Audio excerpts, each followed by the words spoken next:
Kenyans are on the street for the fifth or fourth day already over a protest against the financial bill that was proposed by President William Ruto. Now, the slogan of the protest has transitioned from Reject Financial Bill 2024 to Ruto Must Go. But the question is, why do Kenyans, and particularly Gen Z, or this generation, the young generations, are fighting President William Ruto this match? We here at the Pan-African Platform, Connect Africa, and others have been saying that President William Ruto talks one thing and does something else. He is not walking the talk. So do Kenyans really share this view? What do Kenyans platforms say? So this is today what we are going to present to you. Hello, I am Mahlet, Ayele, your host at Connect Africa, bringing you the latest from the continent. Now, latest, together watch this interview, what Kenyans have to say with regards to the protest and why they are really fighting President William Ruto. Conversation, and this is a question of why President Ruto gets all the critique, all the funny names, and all the accusations online. Well, you see people describe you for who they see you to be. President Emilio Mwai Kibaki, people used to say the guy who calls us Pumbav, because he would keep quiet for a long time, and people thought something is wrong with him, but it's his work that was speaking, not him. Then when he comes, he would listen to people and he would say, Pumbav, and he would go on with life. So people took him for that. Then came President Uhuru Muigai Kenyatta. People called him Wamashati because he had very many shirts and they were all very flowered. They called him Wamashati. And now we have a man who comes and says one thing today and he means the exact opposite. And he proves he means the exact opposite. And he does. Where is gas for 300 shillings? Where is that airtime he said, tutakuwa naongea kwa soko, kusumbua, hakuna kusumbuliwa na bundles. I mean, he says things and then people look at him and say, okay, then we wait and then it doesn't happen. Or the exact opposite happens. He said during the campaigns, he's not going to increase taxation by a shilling. He has more than doubled taxation. He said he's not going to borrow. He has borrowed more than the previous administration. So that is why people are fighting him. They are not fighting him because they hate him. They are fighting him because what he told them, he's doing the opposite. And it's interesting that with the social media age, I've seen so many videos where sometimes I wonder what's the separation between Ruto, the man, like William Ruto, Dr. William Ruto, the man, and President William Ruto. How do we draw the gap so that then we know what we are looking at? I have had the benefit of having sat in a law class in my undergraduate and having learned that my criticism should be directed to President William Samoei Ruto and not William Ruto, the man. Unfortunately, it becomes hard to follow that because sometimes you want to do that. And then you see members of his family, and then you see, there was a time they were riding a bicycle, and there was a contingent that looked like two police stations had closed down to give them escort to just ride bicycles. And you know, they live in State House. There's enough space to ride bicycles in State House. That would have cost the taxpayers less, no blockage of roads and so on and so forth. And then you see some of the vehicles that are being driven by members of his family. And Kenyans, have all this on social media. It becomes very hard to separate him now from him, the person, from us, the taxpayers, because we kind of feel that before he was president, we were not seeing this happening to members of his family. Now, this display of opulence is what now makes Kenyans, they say, no, there is no boundary between the president as the president and the president as a person, because it appears that our taxes have all gone into the wrong places. So how do we separate the presidency as an institution then? So that if today I wake up and I'm angry and I want to do a video and I can manipulate it to anything, then I don't go beyond the respect for the presidency. It is very simple, my good friend. The late Mwalimu Julius Kabarage Nyerere, may he rest in peace. When he died, or when he was sick and about to die, government started repairing the road that was going towards his house. I don't think there's a sitting president in Kenya who would get to the point where they are sick and the road going to their house is not tarmacked, marked, lit, and so on and so forth. Kabarage Nyerere was a selfless leader. And many Tanzanian presidents, after their retirement, by the way, you go to the local villages and you find them living with people in a very normal way, in a very normal life. Even the late the president, Ali Hassan Mwinyi, and all the others who came thereafter. These people have lived very simple life after they became president. But look at the opulence that follows our presidents. And that is what is making it hard for Kenyans to separate. So we must get to a place where these people begin a process of self-denial, where they begin to dissociate themselves from public resources. The minute people realize that you're not living a life that is extravagant on their resources, they forgive you, they love you, they accommodate you, they see you as one of their own, and they respect you. Mandela was not keen on accumulating. Actually, when he left, the state took care of him. He was not keen on accumulation. I don't know what's wrong with people. By the way, you are 60, and then you are rumored to have stolen 5 billion. Do Kenyans understand what a billion is? You know, let me break it down. If you had a billion today, just take a billion, it has 9 zeros. And then you divide by 365 days. And then you divide by 50 years. My friend, you'll spend 54,000 shillings every day for 50 years. You take 54,000 in the morning, you go, if you have money left, you throw away. Tomorrow you take another 54,000 for 50 years. Now someone is 60, they've stolen 50 billion, 100 billion. What's wrong with their head? Because that's a guy who can literally spend $1 million a day. Now that money will never come to an end. So it's just being greedy and foolish. You just take too much money, and then before you realize there's nothing you can do it. So it just stays in the bank. I want to know, when you say the opulence of the president and his family, is there something that you can actually pinpoint and say this is actually a show of opulence, or then this is tax money? Number one, it is tax money, full stop. Because before the presidency, these vehicles were not there. This opulence was not there. And you know the president's salary is known, it's 2 million. So when you come with a new 32 million car, and it means it's this 2 million saved up, not buying anything else. Even if you save it for a year, it's 24 million.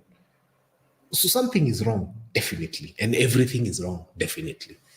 Something that I've found very interesting, our president has taken so far up to date, the last, as per the trip to Italy and Ukraine, Switzerland for the peace conference in Ukraine. That was his 63rd international trip. And now with that, people have called him Msafiri.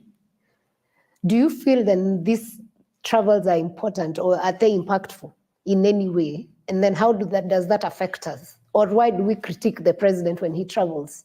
Number one, the problems that are facing Kenyans are not in Ukraine. That needs to be very clear. They are not in Italy. When you increase the cost of diapers, that has got nothing to do with a trip to the US. The local problems will be solved locally. The president needs to come to his office in Harambee House and sit down and start working for Kenyans. You cannot deliver much when you're in the sky. It doesn't happen. The problems that are with the farmers, Mira, anything, will only be fixed from an office in the country.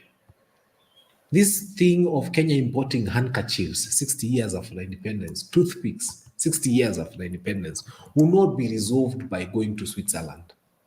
It will be resolved by us sitting here and saying, wait, we are exporting bamboo to China, and then China is using that bamboo to make toothpicks for us and send them back here. We are exporting leather outside the country, and Kenya is always importing shoes from other countries. So, and those are the conversations we need to have, and we cannot have them when we are in the sky or we are in other people's countries. We just need to say, where is our leather? Our Maasai are slaughtering cows every day, and we are packing leather and selling to other countries. And then they bring it back here as shoes very expensively to us. If you cannot manufacture a shoe 50 years. I mean, our own children are wearing underwear from outside this country. We can't make underwear for our own children, and we are busy roaming the globe. We need to settle down. We need to sit down and decide that we are going to fix our problems from here. We should be ashamed that 60 years after independence, Kenya does not have its own bicycle. A bicycle, what conversations are we having? So you do not want our president to travel? To go and do what? Negotiate and get signed bilateral deals for what us? deals do we need?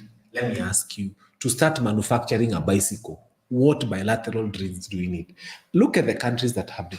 How many trips does the Chinese president make in 1 year? You need to research. I've told Kenyans, that guy sometimes stays in China. He may leave China twice a year.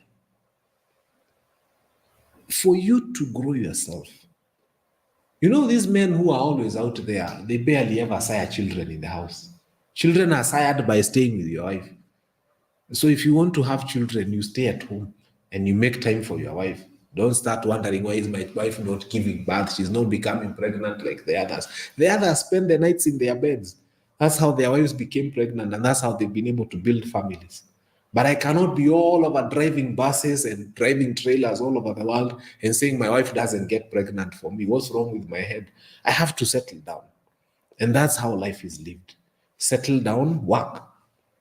Work from home. You will make your country great. The president of Senegal is doing great things right now. He's not moving around.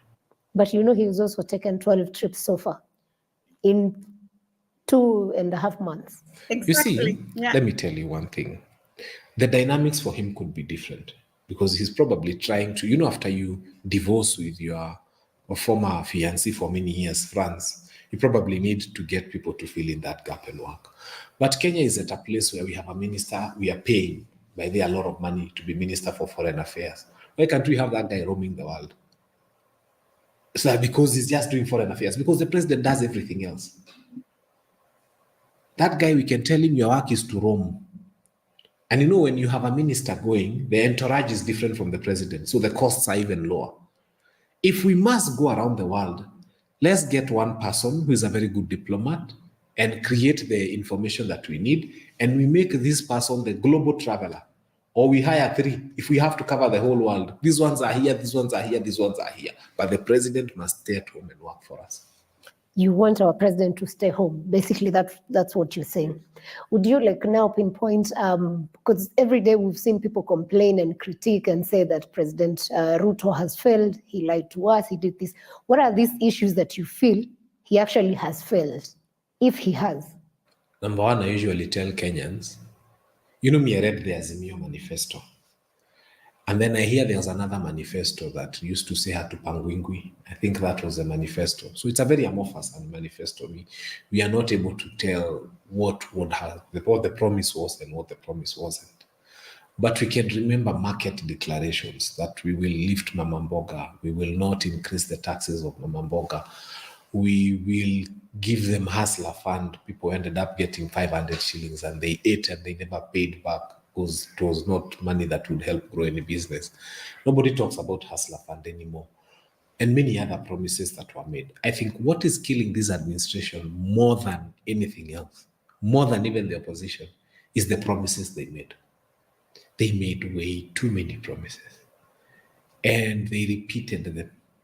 And it sunk in the hearts and minds of people. And people voted for them based on those promises. But one of those promises was to launch hustler funds, which they launched. So is that not an achieved?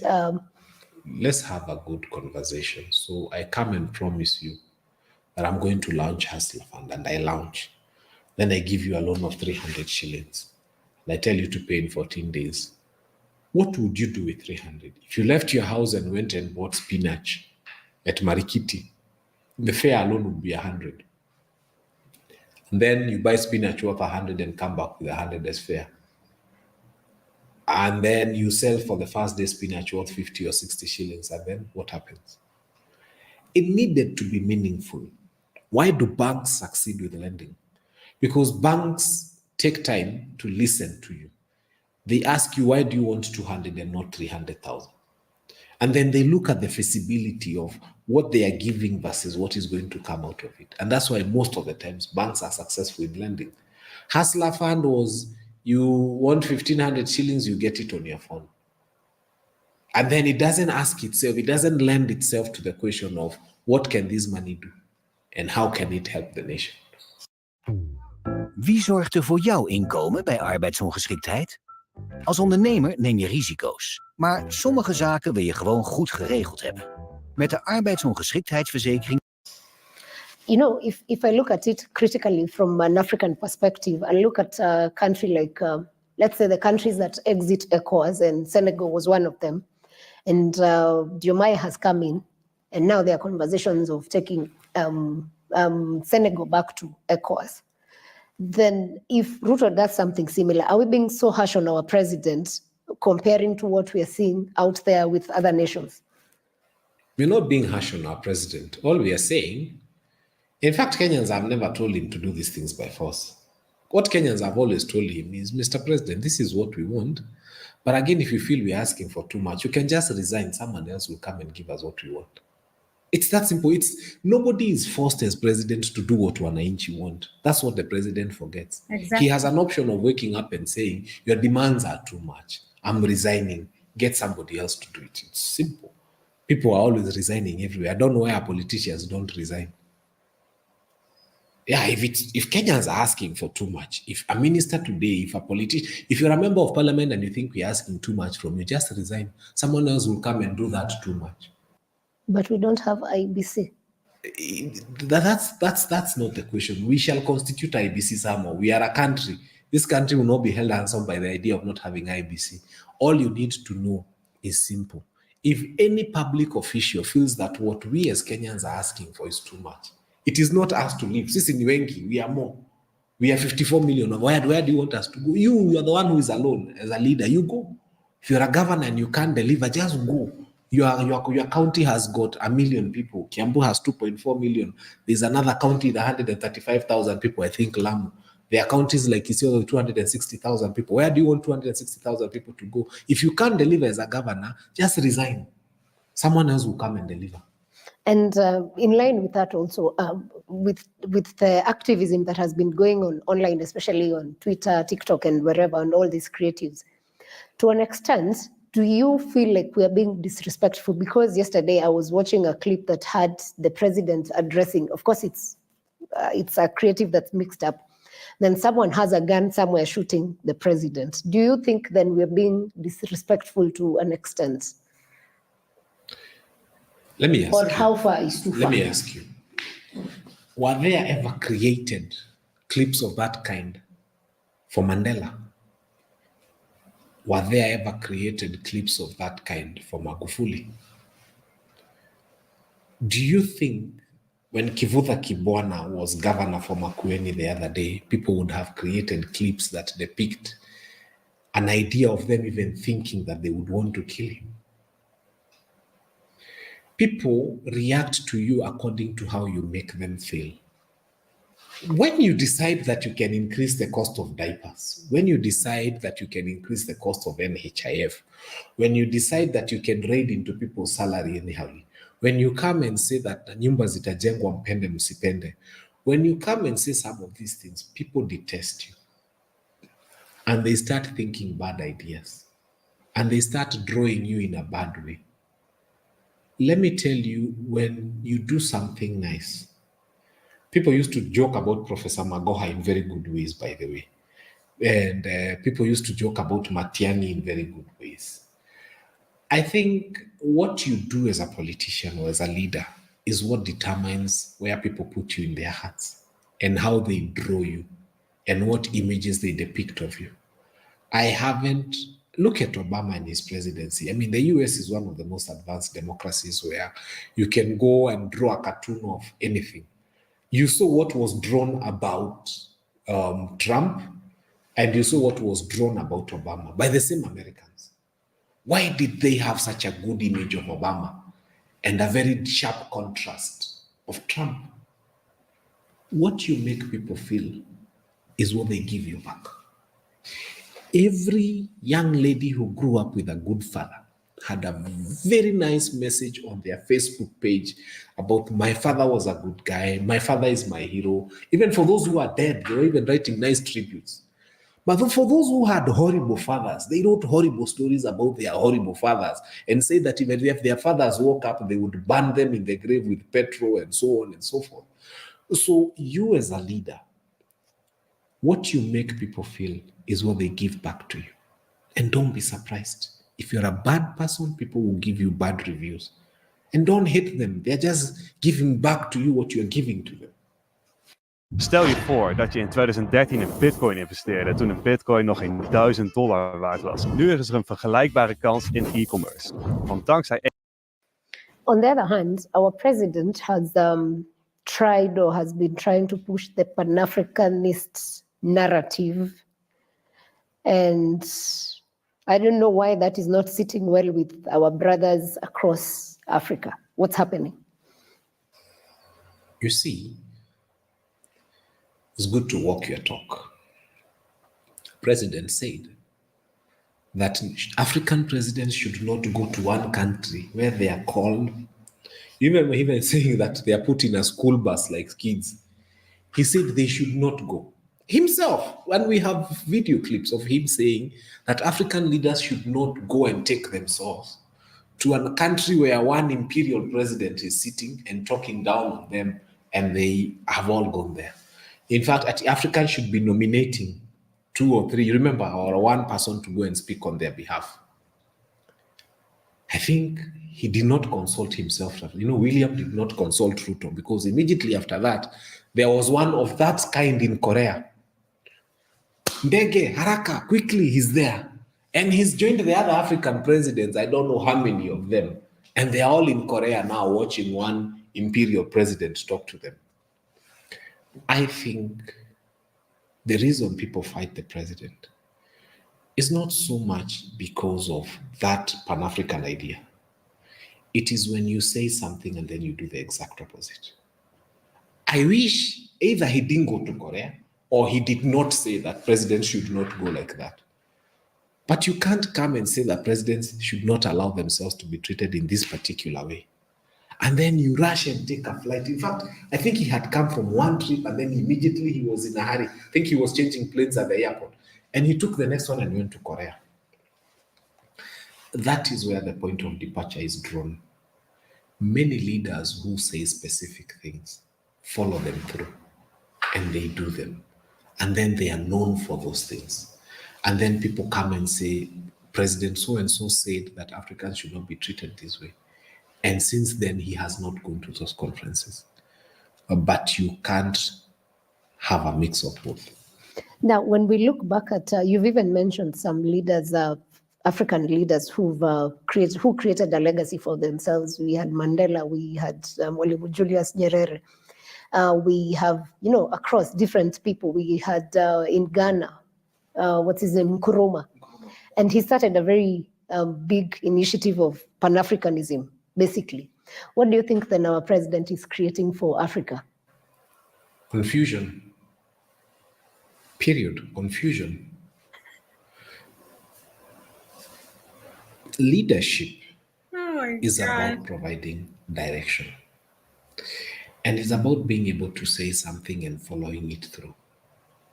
I give you the example of one day during an interview, the example of Isli, where our president comes and says you can build high-rise buildings.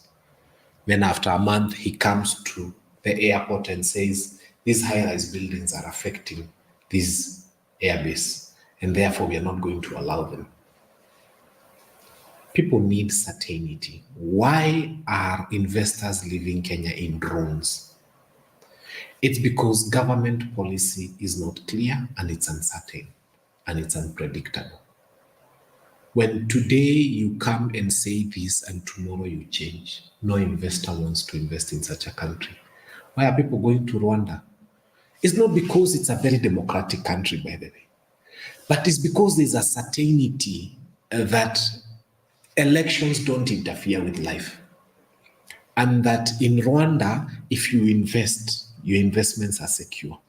And government taxes will not wake up one day and you're told a 25%. 25% increase in something is someone who is telling you go home, literally. Yes, and I mean, you remember Kimani Kuria telling people they can go and invest in Uganda, then import into the country without caring the labor laws.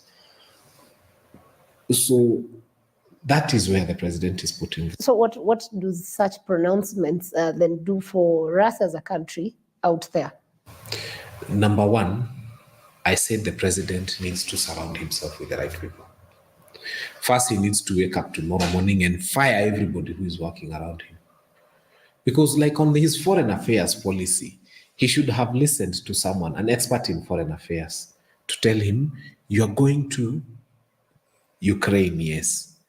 Our position on Ukraine and Russia looks like this as a country.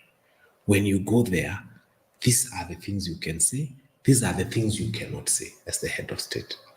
So he'll always go there polished. He'll always go there and not leave Kenya in. I'm imagining, by the way, for your information, the Russian ambassador to the country had visited State House, I think 2 weeks prior to his trip. And he has said, we are going to strengthen bilateral trades with Russia. And when you go to Ukraine and say, Russia has made a mistake by invading Ukraine, which of those 2 policy statements is accurate? Will the Ukrainians trust you? Will the Russians trust you? That is a very bad mistake. And that is what is happening. Our president has become very inconsistent. And I'm saying this as a person who understands the law and as a person who can be able to come and say, this clip says this, and here is where it's cancelled. This one causes confusion here. I mean, we see him on State House. This is the Russian ambassador. You've just had a very nice conversation. And you've promised we are going to work with Russia and to strengthen bilateral trades. Then you go to Ukraine and tell them, why are these guys invading you? Now, does that strengthen our bilateral trades with this country? I have always stayed, and I keep telling Kenyans, this aircraft you display here on Madaraka Day, those things would be switched off by the Russians in the air like this. I think they're just for spraying insecticides around. Those are all the things you want to have a confrontation with Russia. So you don't trust our security teams in Kenya? You know, these are people with nuclear weapons, the Russians. I think go and ask which is the most modern aircraft. You know, even our KDF bosses, even the ones that are carrying our top politicians in this country, you hear 1986. Where in Russia would you find a 1986 aircraft in the air? Doing what in the sky? Maybe if it's been sent to put out some fires in the bush or something, or to check whether there are giraffes that are on the wrong side of the country. But if they have them there, or to check where the snow is excess. So let's not have confrontations with nations that have got the capacity to obliterate us. I mean, look at the war with Ukraine. What do you think would happen if the Russians had invaded Kenya? Let's not go into that. No, it's good because this is getting to the core of it. So what I'm just trying to say, as a nation, we need to be careful. We need to have our international diplomatic relations well thought out, and we need to put the right people in the right place, so that the advice being given to the president is the right advice. And sometimes it's good when he goes out there. Sometimes it's good to keep quiet and just come and say, Kenya is a friend of Russia, and Kenya is a friend of, and we are praying, we are going to pray for you to have peace. You can say that and keep quiet. But then does that mean we cannot take a stand as a nation? Does the president, because you know, when you go out there also, you have to take a stand. You can't just be seen to be. Life is about interest. And as a country, we only care about our interests. What works for Kenya?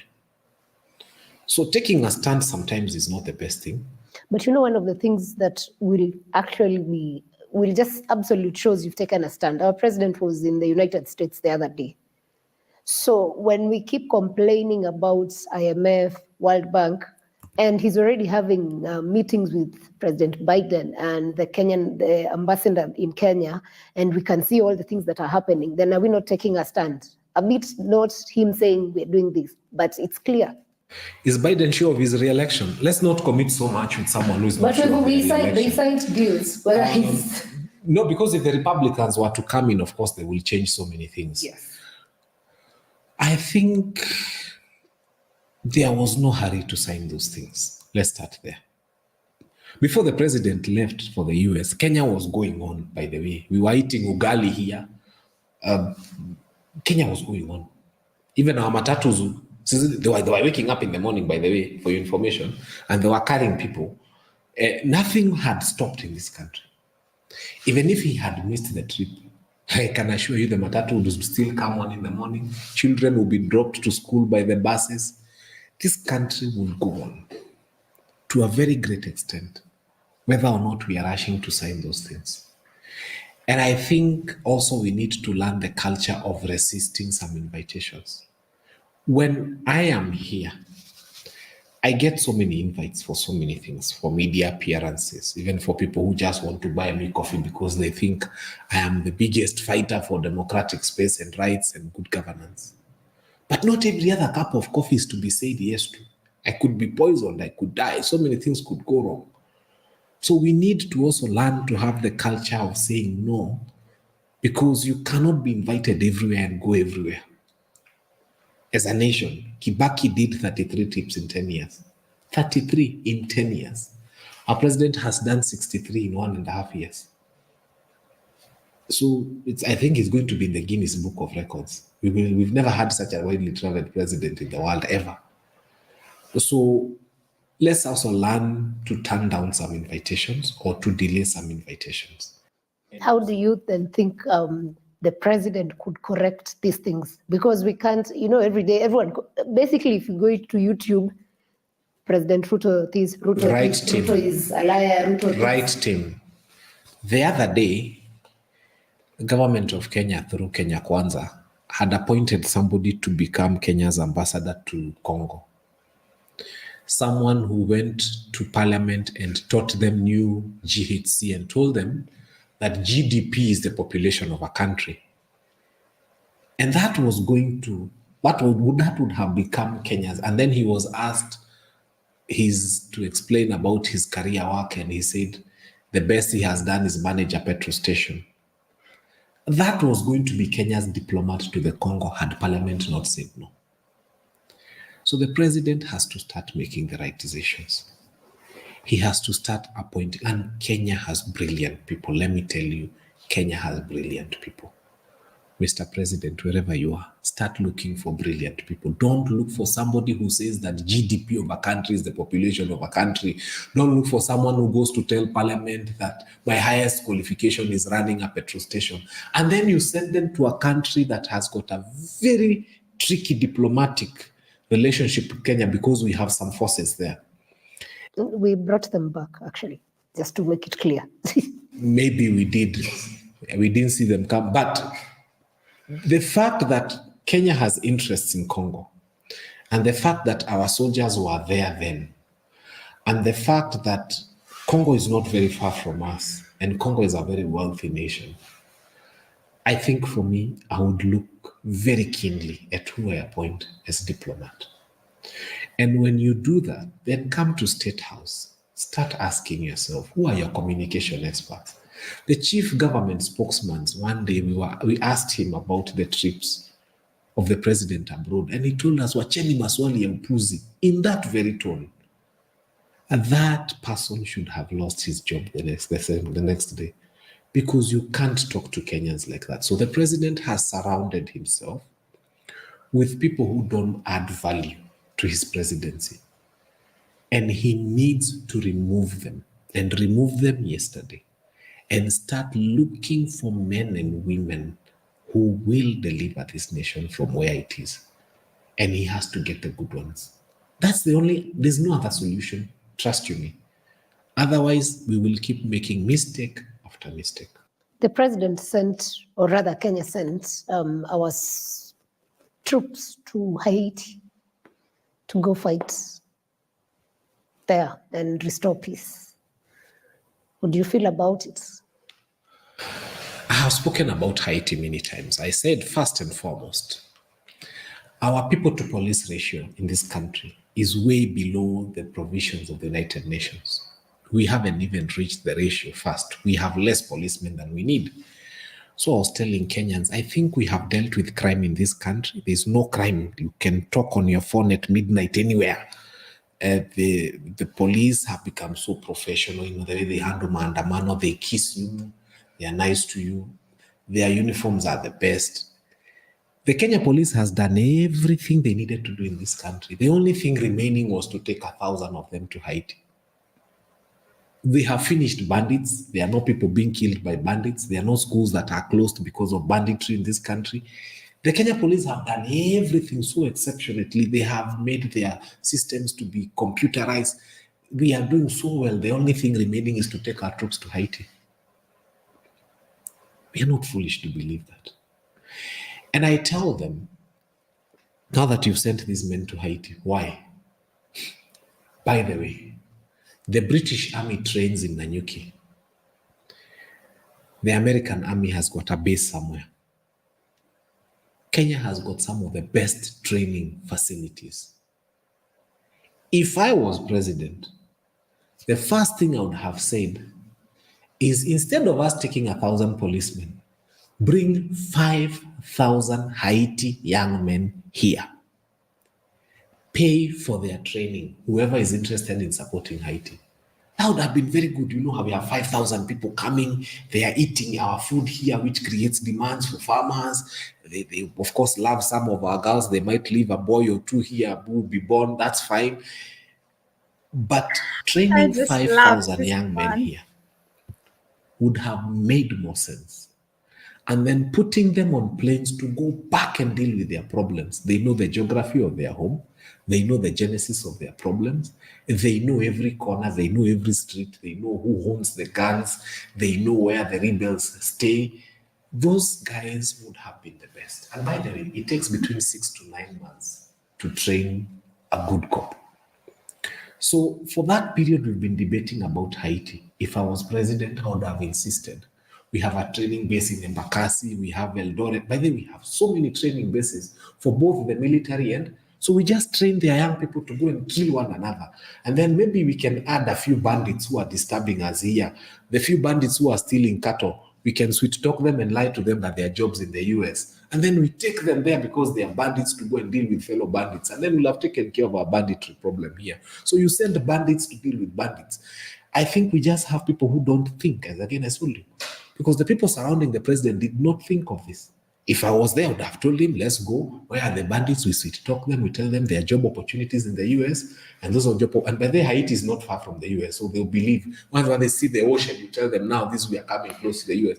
Let bandits go and fight bandits. And then let's train Haiti young men here to go and deal with their problems at home. If they die, they bring more. They are giving birth. We train. They go until the day they will sort out their problem. That's quite a very interesting perspective. So you're saying that our African brothers have forgiven us. I hope that is true. And something else I would want as we conclude. From now, a geopolitical perspective in terms of the stance we take as a country, especially because we don't actually do anything per se because the president is our representation. Then how do we correct that? Especially how does the president correct that? Because it's not... I can be here and saying I don't agree with what the president's saying, but at the end of the day, it's the presidency that stands. As I said again, it boils down to who is appointed to what position.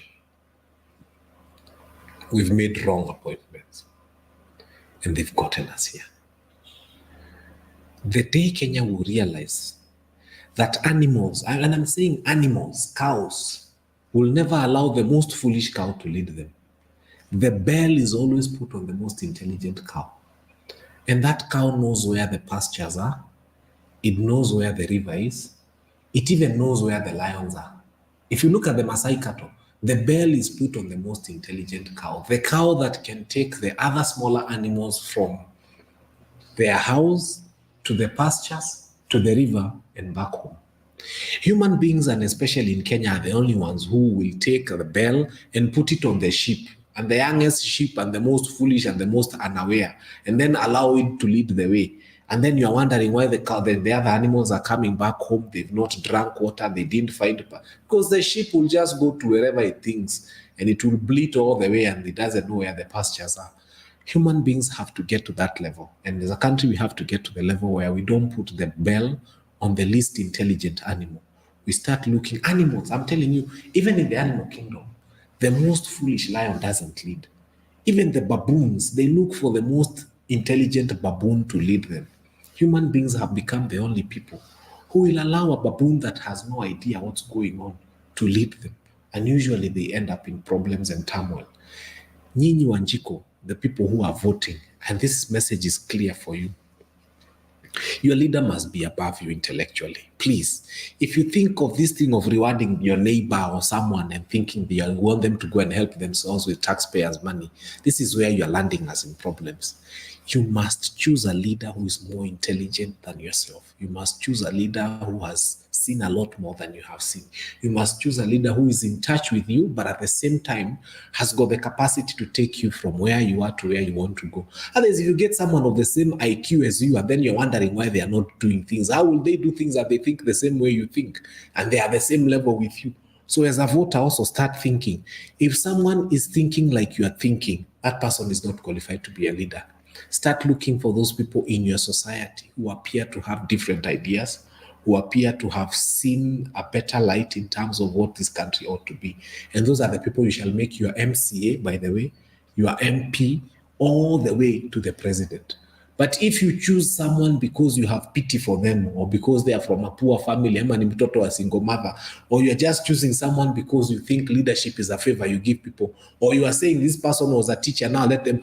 Leadership is not a retirement benefits place where you put those people who've retired to go and retire in parliament. No. If you go to China, if you go to Japan today, the CEOs of some of the biggest companies are between 30 and 40. The chairmen now provide advisory. You find people in their 60s and 70s, they sit in the board of that company as an advisory person. Here in this country, we reward leadership to the old cronies who go there and they have no new ideas that they can bring this to this nation. So let us make the right decisions in the next election, because this is what will help this country. Otherwise, wewe kwenda kupiga kura hapo unasema ati tunapigia huyu anashinanga na sisi ground, anakulanga mutura. Yes, ataenda kula mutura State House na huko kwingine. Get leaders who mean well for the country and leaders who are a little bit more intelligent than yourself. That's the only thing that will help this nation. Wow, I think that's a nice place to end it. And I hope all citizens picked a thing or two about leadership and basically the presidency and the importance of that seat to you as a citizen and as someone who wants to see your country and my country become better. Thank you so much, Fanyamambo, for being on the show, and I hope to catch you on the next one.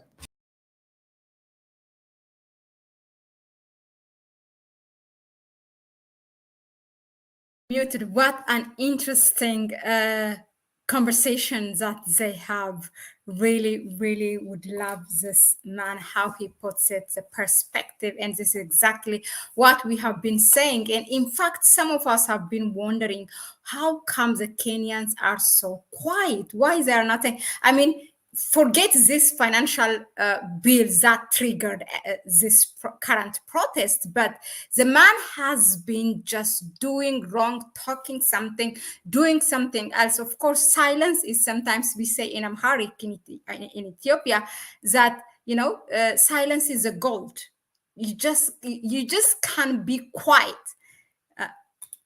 We say it in Amharic, zimeta work, silence is a gold. But he just proved again and again himself where his mind is. I wonder what really, how he can allow himself to be such low or embarrassing to himself and to the country. Now, the slogan has gone not only to reject the financial bill, reject project's financial bill 2024, but also it went now, Ruto must go. And, you know, 2 people so far, I don't know if there's a development, have been killed and hundreds of people have been arrested in this protest. And President William Ruto is just in the church today, this morning, you know, as if nothing is happening, but it's gonna get him. It's gonna get him. You know, it's a fast karma, I would say. It's just a year and a half that only in end of October, he will be 2 years. So in a year and a half, you know, the karma is getting him. You cannot just get away with this foolishness. You just can't get away. Yeah. And Kenyans are, as he said, very brilliant people and they're very outspoken. And I am very sure that they cannot just let this pass. Thank you again for tuning in. Please drop your comment. What do you think of this, the protest, the ongoing protest in Kenya?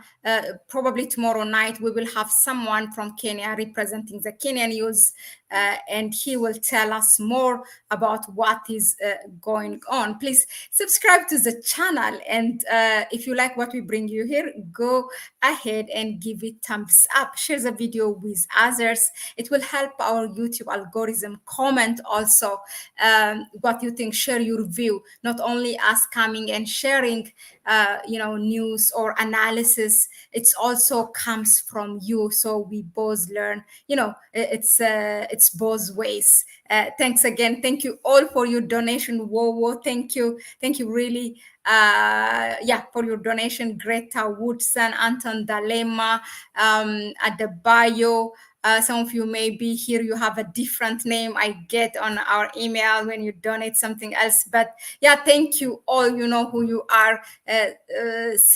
Sylvia, or did I make a mistake on the name? But yeah, many of you donate. So thank you very much. And your comment, for us taking your time and to be here, it also means something, that you trust us, and you engage with us. And I also love to interact with you, because it should be that way.